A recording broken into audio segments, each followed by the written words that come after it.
warahmatullahi wabarakatuh. Halo, apa kabar? Sobat tercinta dimanapun kalian berada. Ketemu lagi nih bareng aku, Fadila Nisa Pradiana, di acara podcast UKM UKKI atau Unit Kegiatan Kerohanian Islam Universitas Nusantara PGRI Kediri.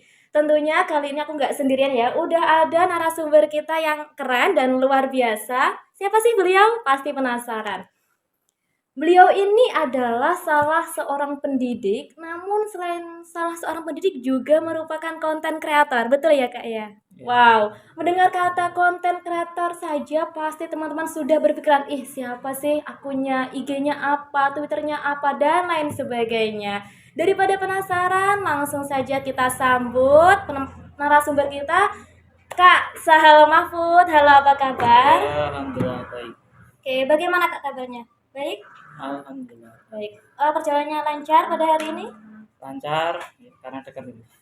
Alhamdulillah, iya. Lancar ya. Alhamdulillah pada kesempatan kali ini kita dipertemukan di acara podcast UKM UKKI yang akan membahas mengenai kunci dan trik mengenai kunci kebahagiaan hati. Nah, mendengar kata kunci Oke. Tadi kan masalah saya Islam sejak lahir kan. lahir. Maka tugas saya apa? Saya menyadari kalau Islam sejak lahir itu, maka tugasnya itu juga lebih berat. Ya. Pertama orang tua sudah muslim, selanjutnya tugas kita apa? Yo, enggak cuma masuk kita dari Islam dari lahir, nanti ujung-ujungnya Islam KTP doang. Ya enggak berbobot sama sekali ya. Iya. Maka apa tugas kita? Mencari apa yang dinamakan agama Islam itu. Bagaimana toh ajarannya? Kenapa setiap agama kan punya ajaran masing-masing toh? Iya. Tapi saya yakin semua agama itu ajarannya adalah ajaran yang baik. Nah, elek berarti ajarannya Setan. ya kok minta setan. Ya kan? Enggak. Intinya pada intinya begitu. Jadi tugas kita kalau memang Islam bisa lahir ya sudah. Syukuri, alhamdulillah. Tapi kita juga harus mencari kita Islam itu kepiye. Iya. Ajarannya apa wae, kesunahannya apa wae. Kita kan punya resiko. Apa yang kita lakukan kan punya resiko. Iya. Nah itu, maka berhati-hatilah. Sama, bukan hanya kamu, saya juga sama. Kita juga sama, harus berhati-hati dalam melangkah. Karena memang tidak bisa kita memilih agama sendiri. Nah, iya benar sekali. Bisa juga orang apa namanya? Mungkin kan banyak sekali orang itu dia pindah agama karena sesuatu hal yang monggo. Iya. Tapi kalau sudah Islam sejak lahir ya saya sarankan ya jangan. Dilahirkan dengan agama Islam pun sudah sangat beruntung sekali ya kan. Gitu. Oke, mengenai masalah bundir itu. Iya. Bunuh diri mahasiswi ya kan. Dikarenakan skripsian. Maksudnya apa? Gitu kan? Iya. Kebanyakan orang-orang katanya ini bunuh diri masa skripsi, ternyata tidak. Tidak. Banyak sekali riset mengatakan ini bunuh diri kenapa? Ternyata dia punya masalah sampingnya, ekonomi, biasanya masalah apa namanya pacar ya, hubungan asmara. Yeah. Anak muda itu hubungan asmara sangat rawan sekali, terutama yang perempuan, ya, yang perempuan itu kemarin di mana itu yang bunuh diri di Malang itu kan. Itu katanya mikir stres gara-gara skripsian nggak selesai, kuliah nggak selesai. Nah, adanya menjadi ilat atau alasan dia bunuh diri itu bukan kuliah kok nggak selesai, tapi banyak sekali tuntutan di luar sana yang mengharuskan kamu harus kuliah selesai tepat waktu kak. Setelah itu kamu harus kuliah mencari uang sendiri. Nah itunya. Jadi tekanan itunya. Banyak terpaan sana sini. Iya, banyak terpaan sana sini. Padahalnya apa? Hatinya juga keras, ya. Iya. Hatinya itu juga keras. Padahal sudah. Jalan satu-satunya loncat. Ya kan? Iya. Mungkin setelah loncat sudah selesai clear kan? Selesai. Sabare loncat, sabare gantung mungkin clear. Ternyata tidak. Karena berpikirnya hidupnya sudah berakhir ya sudah. Iya. Padahal masih ada fase selanjutnya di alam akhirat. Iya. Iya, baik sekali. Nah, Kalau Habib Lutfi itu mengatakan, apa bisa orang yang mungkin bunuh diri ya mengakhiri hidupnya itu karena sesuatu seperti beracun, seperti apa namanya gantung, seperti terjun kemana pun. Kalau pernyataan Habib Lutfi ketika ngaji Ramadan itu begini, apa mungkin ya arwah penasaran itu disebabkan karena di sini kan arwah penasaran itu kan disebabkan karena mungkin gantung diri bunuh diri gitu kan, bunuh diri Karena kan. matinya nggak wajar, Heeh. biasanya gitu. Nah, tapi kalau Habib Lutfi itu mengatakan itu sebenarnya yang meninggal itu adalah Just. jasad.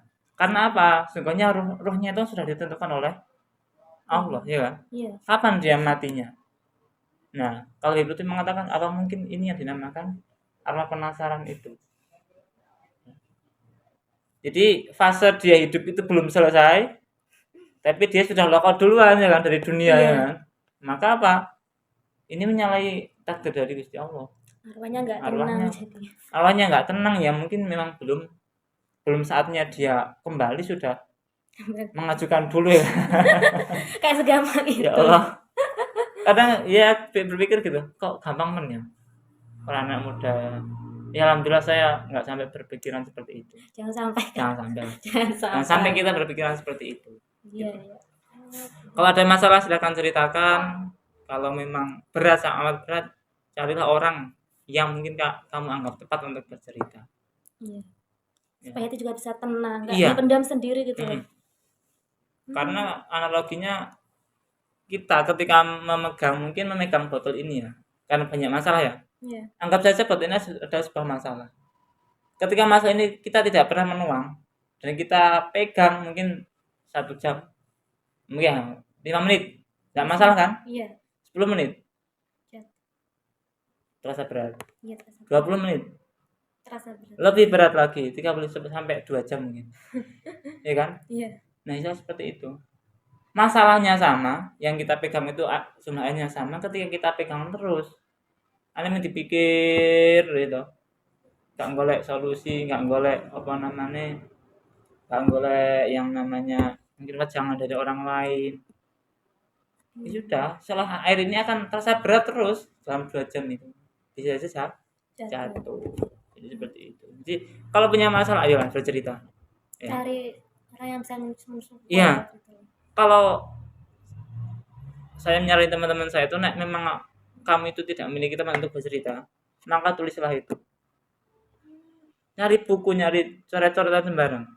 Entah tulisannya apik, jelek, silakan ditulis, enggak apa-apa. Dalam buku khusus yang memang itu privat untuk kamu sendiri. Kayak diary gitu ya. Iya, seperti diary. Hmm. Supaya apa? Unek-unekmu itu keluar. Ketika keluar, otak, hati, ya, pikiran sama hati kan akan berangsur-angsur apa namanya membaik kan. Karena tekanan kan sudah berkurang. Ya, jadi seperti itu. Oke. Terus selain bundir nih, biasanya tuh sekarang juga banyak nih kayak apa perbuatan tercela dugem. Terus kayak remaja tuh apa ya, mabok-mabokan. Kadang berpikirnya mabok-mabokan atau apa ke geng-geng motor gak jelas itu bisa menenangkan hatinya. Karena ya itu kadang dia tuh berpikirnya mabok bisa menenangkan hati nih. Terus dugem bisa nih, atau kadang ke apa itu, ke tempat-tempat yang dunia malam itu loh Kak. Itu kan juga dirasa biasanya kalau orang yang berpikirnya bisa menenangkan hatinya ya dia pasti lakukan. Gitu. Terus gimana ya kalau menanggapi hal tersebut, kalau semisal nih Kak saya maupun aku nih punya teman yang apa memiliki perbuatan yang kayak gitu, dugem, terus gak jelas ke apa keluar malam dan sebagainya. Oh, oke. Dugem. Ya. Kalau secara nalar pikiran itu memang pilihan mereka. Ya, memang pilihan mereka untuk menangkan itu seperti itu. Tapi lagi, pokok, jangan sampai larinya ke hal yang positif. Kadang orang-orang dugem, orang-orang game motor, ya, kelitih. Ya saat ini kan sedang rawan kelitih kan. Ada lagi mungkin orang-orang yang mabuk. Itu kalau anak-anak muda, itu awal mulanya dikarenakan apa? Mereka hanya ingin validasi orang lain. Ya, jadi bukan karena dia punya masalah. Banyak juga kasus yang memang ada sih orang yang punya masalah akhirnya lari ke situ. Tapi karena kebanyakannya yang mendominasi ini anak-anak muda yang mungkin belum tersentuh minuman keras, akhirnya apa? Lambat laun ikut-ikutan. Kenapa kok itu? Mereka hanya membutuhkan validasi orang lain. Dan anggapan mereka, mindset mereka melakukan seperti itu adalah hal yang keren. Sangar, apalagi ada anak SMA, SMK, SMP yang cowok ini. Ya, itu rata-rata seperti itu. Game motor gitu. Game motor, klide, pada akhirnya apa? Ketika sudah ada perkumpulan yang mungkin kurang baik ya, seperti game motor, nongkrong lah. Nongkrong lambat laun apa? Nanti akan menjerumus ke hal yang negatif. Coba aja. Orang nongkrong misal di depan kampus ini. Nongkrong tiap hari. Lama-kelamaan kan ada orang lewat, mau rasa nih gunjing gitu. Kayak. Ya seperti itu. Alhasil apa nanti setelah itu lambat laun terus aku nggak mau petang gitu. Beningan ya tuh, biasanya seperti itu. Beningan. Nyicip buka. Kak. Awal mula kak nyicip. Awal mula seperti itu. Nyobain sih. Rugi nih endonya gak ngene iki ya toh. Iya. Rugi jare ya. Ya padahalnya Pak akan terjerumus seperti itu. Maka saya sarankan kalau nyari temannya yang baik aja, yang baik-baik saja. Tapi yang mungkin memang fase dia masih seperti itu ya. Kita sebagai seorang muslim ya kan. Ya, kita nggak boleh untuk langsung mencegah kan. Iya. Jadi kalau langsung mencegah bagaimana? Bisa saja kita yang mendapatkan bahaya. Iya, jadi korbannya. Jadi korbannya kita, yes, alon-alon, kandani. Gitu. Oke. Masa itu ya. Lalu nih Kak, menurut Kak Saha, cara untuk mengatasi tekanan atau stres dalam kehidupan sehari-hari itu gimana nih? Cara untuk mengatasi stres dalam kehidupan sehari-hari. Oke. Kalau saya kadang tak barengi dengan nuansa agama ya. Jadi agama Islam itu mengajarkan Islam itu ya agama yang sangat lengkap sekali ya toh. Iya. Yang sangat lengkap sekali. Nah, selain kita kan punya kewajiban ya. Iya. Apa kewajiban kita? Sholat 5 waktu. Apa ya? Duhur dulu. Ya. Duhur. Asar. Maghrib. Isya. Dan subuh. Nah, banyak orang mengatakan sholat itu gak penting. Enggak apa-apa karepmu ya toh. Iya. Karepmu. Sholat enggak penting karepmu ya toh. Aku sholat enggak ada perubahan apa-apa tuh. Kayaknya mikirnya juga gitu. Ya mungkin kadar dia untuk menjalani ibadah seperti itu. Ya sudah enggak apa-apa. Yang penting kita jangan langsung menyalahkan gitu kan. Iya. Ya, jangan langsung menyalahkan. Nah, seperti dalam sholat. Dalam sholat ini kalau dalam mazhab Syafi'iyah kan setelah takbiratul ihram ya kan itu kan membaca doa itu kan itu kan. Nah, dalam lafal inna sholati wa nusuki wa mahyaya wa mamati lillahi. Nah, itu kadang saya tak renungkan. Oh, ya ternyata sungguhnya sholatku ya. Wa nusuki ibadahku, hidupku serta matiku itu kan karena Allah kan. Iya. Nah, terus kalau kita punya masalah bagaimana cara menyelesaikan? Ya sudah serahkan kepada Allah. Kalau dalam daunnya Gus Pak itu malah ditambahin. Semua perkara di dunia ini saya kembalikan kepada Allah. Kalau itu Gus Pak itu sudah mungkin ya. Sudah. Bukan saya belum levelnya. Jauh ya. Gini sih. Pangga. Naik turun kan. Gus Pak. Iya. Itu kadang membuat apa ya? Wejangan-wejangannya kan menyejukkan, ya kan? Para ulama. Ya, memang khusus seperti itu. Nah, kalau dalam kitab Nashihul Ibadah ya, karangan dari Syekh Nawawi Al-Bantani ya. Syekh Nawawi Al-Bantani ini orang Banten yang dia Oke, tadi kita di awal sudah bahas tentang kebahagiaan ya Kak ya. Terus kalau hubungannya dengan ketenangan hati itu apakah ada perbedaan ataukah saling berkaitan antara kebahagiaan sama ketenangan hati gitu?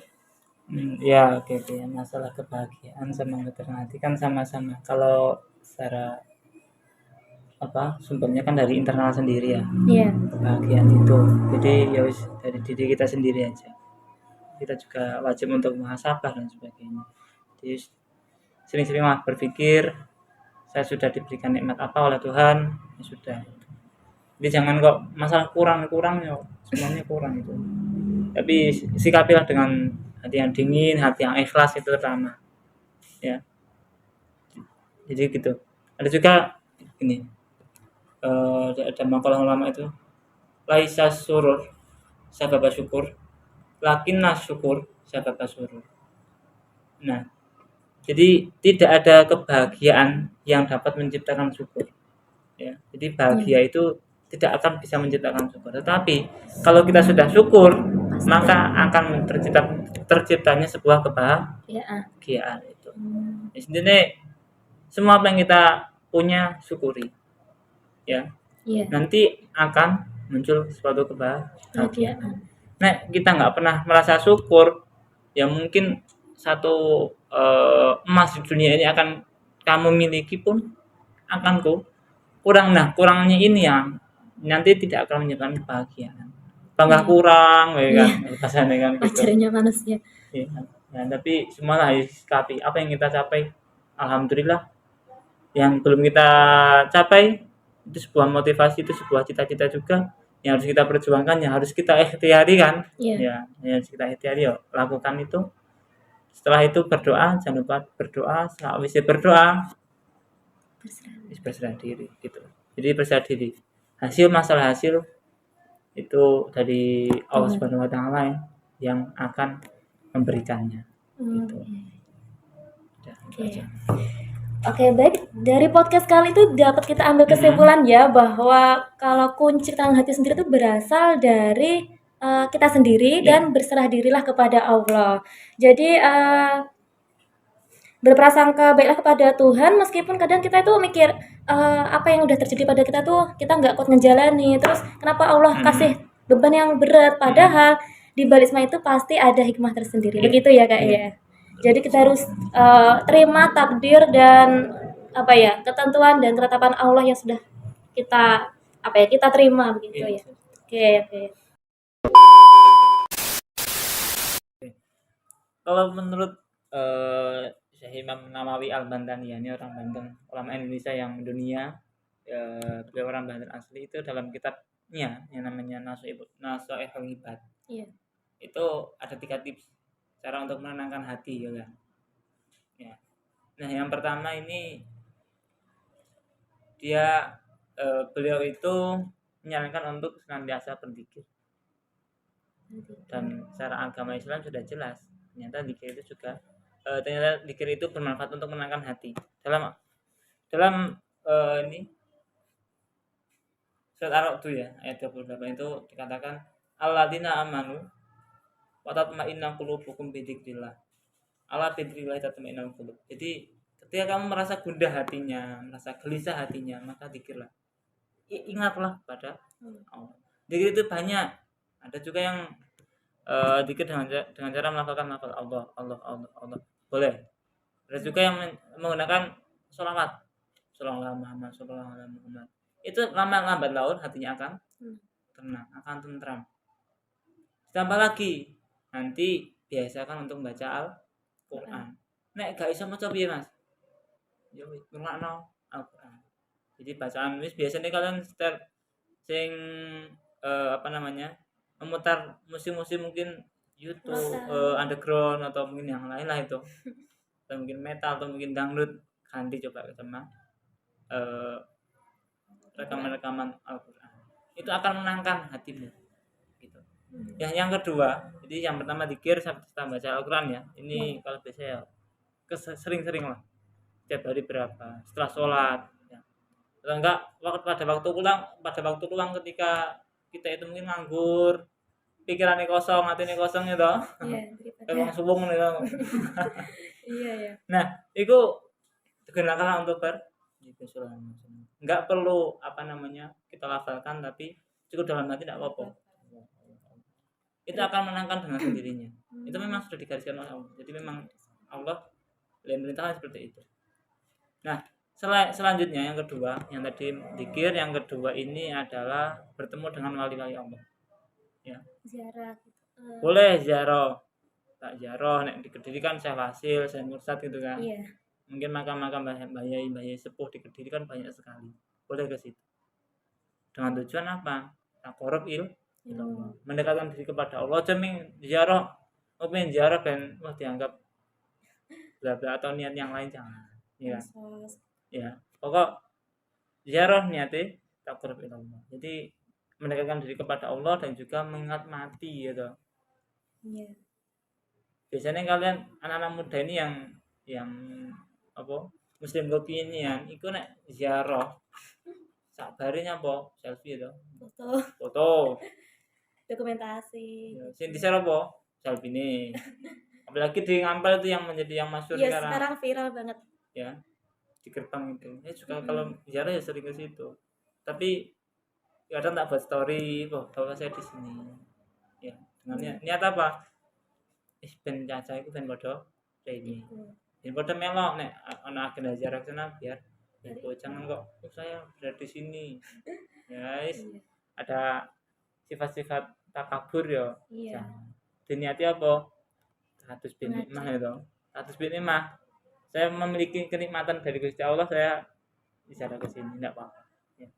Oke yang kedua tadi bertemu dengan wali-wali Allah ziarah boleh atau mungkin yang masih sugeng yang masih beliau-beliau yang masih hidup yang kalian tahu yang apa namanya wali-wali Allah kalau dengan di sini saya kurang tahu ya tapi pokok wong-wong sing alim ini Mbah Yai lah coba nek memang kalian nggak tahu coba nyari orang yang alim Mbah Yai atau mungkin Bunyai coba suan-suan intinya kan suan supaya apa kamu mendapatkan wejangan mendapat nasihat dari beliau-beliau itu yang ketiga sama yang ketiga itu adalah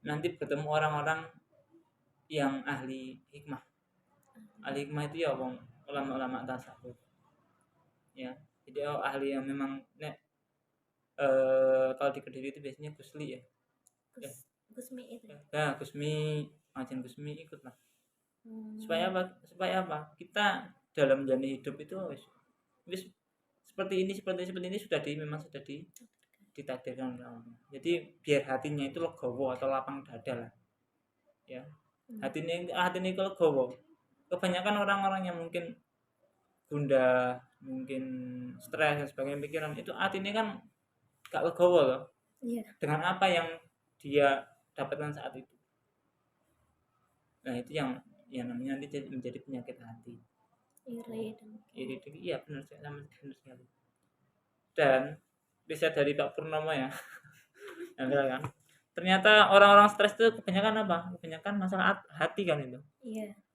masalah hati dari apa ada yang mungkin dari kekeluargaan yang memang enggak jadi yang runtuh atau mungkin gagal lah ada yang mungkin memiliki keinginan yang tinggi tapi tidak tercapai berarti kan hati ini kan enggak legowo ya kan hatinya kan enggak lapang enggak ikhlas dalam menjalani itu misal kalau anak muda itu biasanya serangkali apa ya anak muda itu anu lah gampang katresnanan ya kan dan sesuatu hal apapun itu bahkan sesuatu yang mungkin tidak nyata atau fiksi juga orangnya memang suka nah tapi kalau tidak dibarengi dengan legowo ketika nanti kesukaan yang kamu memang benar-benar sukai digandrungi itu nggak tercapai atau mungkin gagal nah kamu nggak legowo itu sudah jatuh kamu mlebu yayasan Pak Purnomo ya repot Oke. Ya kan seperti itu. Iya. Jadi kalau bicara tadi itu pasti ada hubungannya dengan pengalaman serta testimoni kakak nih. Pasti kakak juga pasti sudah pernah berhasil untuk menenangkan hati. Gimana sih pengalaman bisa dong berbagi sedikit pengalaman dari Kak Sahel sendiri? Masalah cara menenangkan hati kalau saya ya. Wis dikiriku. Eling. Gitu.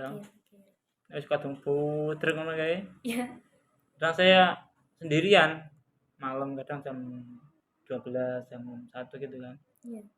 Ning saya mursat. Ning kono walaupun tidur ya, tahlilan, tidur di makom sambil ketok-ketok mikir, kok soal bari tenang. Alhamdulillah setelah itu tenang. Ya. Nah, selain mungkin di tempat-tempat yang diijabah ya. Di selain masjid. Tenang lah walaupun mungkin kalian datang ke masjid dan iya memiliki niatan yang berbeda. Iya. Kalau pintu masjid silakan. Enggak apa-apa Nggak silakan. apa ya. Yang penting ke masjid dulu. Setelah itu wis dia diniatan aku pengen misal itikaf, sholat sunase batu itikaf. Walaupun tujuannya sebenarnya tidur, tapi nanti diniatkan dengan hal yang lain, dengan hal yang baik, itu sudah bagus sekali. Masalah ganjaran itu kan bukan urusan kita. Iya. Ya. Urusannya di atas. Tapi insya Allah itu sudah akan diberikan pahala oleh Allah Subhanahu wa taala. Oke. Dan juga itu turunkan ekspektasimu. Boleh kita bercita-cita setinggi langit, tapi kita juga harus memiliki sikap. Kalau dawuh mustahik saya, silakan kamu bercita-cita setinggi-tingginya. Tapi kamu juga harus memiliki sikap bagaimana ketika sesuatu terjadi, nek cita-citamu nggak tercapai, itu kamu harus bagaimana? Ya. Misal sih, ini aku gandrung karo arek iki. Ternyata arek iki wis atau mungkin punya yang lain sudah. Udah ditikung. Kamu harus memiliki sikap itu. Resiko nih kudu dipersiapke. Jangan kok masalah seneng tok, ya kan? Iya. Tapi nek enggak beri manajemen risiko ya, sikap penyikapan itu ya sudah nanti mental down ya sudah sampai hal-hal yang negatif itu tadi. Jadi kalau saya seperti itu. Jadi lebih mendekatkan diri kepada Tuhan. Kepada Tuhan dengan cara yang baik. Kau cuma harapan saya mau terakhir aja. Kamu belum sekuat itu. Sekuat itu. Oke, akhirnya saya Fadila Nisa Pradiana dan pemateri kita yang luar biasa pada kali ini Kak Sahal Mahfud pamit undur diri karena Kotos mengatakan meskipun perpisahan itu adalah suatu hal yang sulit diterima, tapi itu konsekuensi dari yang namanya perjumpaan. Betul nggak, Kak? Benar sekali. Oke. Baik, begitu saja podcast UKKI UNP Kediri pada kali ini. Saya selaku moderator pamit undur diri dan terima kasih untuk Kak Sahal Mahfud atas berbagi pengalaman dan tipsnya juga. Sama-sama. Oke, semoga bermanfaat untuk teman-teman sekalian. Sekian dan sampai jumpa. Wassalamualaikum warahmatullahi wabarakatuh.